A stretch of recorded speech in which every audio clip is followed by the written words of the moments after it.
because we recognize that arts are an integral part of a state's culture, the quality of life. In many ways, it defines who we are, but it doesn't end there. It's a significant and a significantly growing part of our state's economy. And over the past year, we have developed strategies to strengthen and sustain the arts for our economy and for our own humanities, frankly. Governor O'Malley and I are committed to maintaining a robust arts economy. And so I'm going to share our 4 goals that we have agency-wide for DBED, and they apply directly to the arts. And I normally always have a, do I have it? Oh, I don't have it on me. It's in my notebook. But I have a card that says our mission, and on the back says our 4 priorities. The DBED's mission is to create, attract, and retain jobs, and to promote our state's vibrant cultural economies.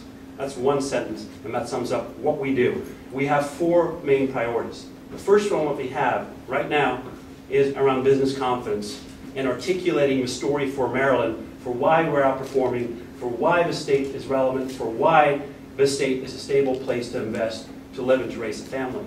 And frankly, arts are a critical part of that. When telling Maryland's story, we want to tell your story.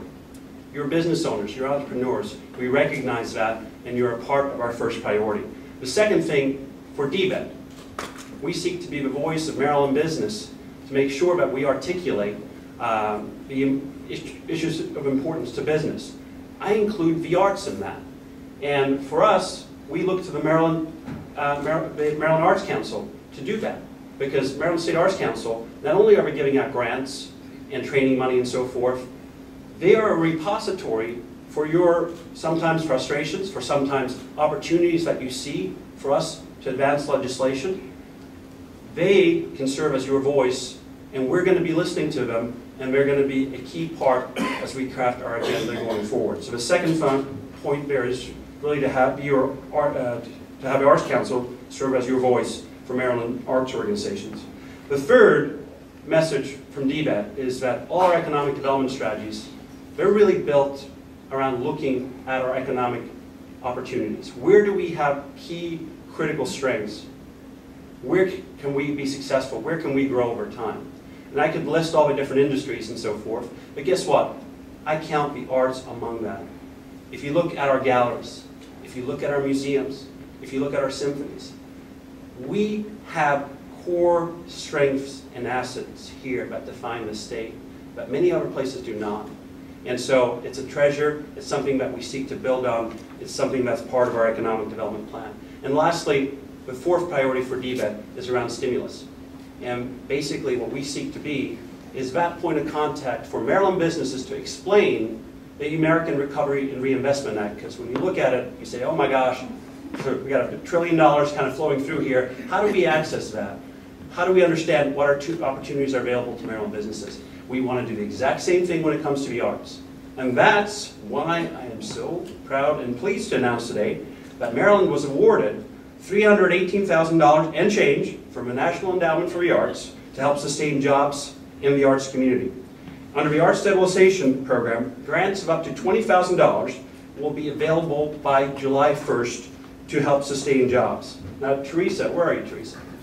Teresa is shortly going to outline the details of this program, and the information is available online. But from this department's perspective, we're going to do everything that we can to help maximize the dollars available from the federal government to make sure that Maryland businesses, and I use the word businesses because I consider you a critical part of the Maryland economy, are able to take advantage of this. So we will be your advocate. So with that, I have the pleasure of introducing Scott Johansson, who's done all this hard work in conjunction with many of the other folks that are here, that's really led the state's effort in Imagine Maryland. And Scott,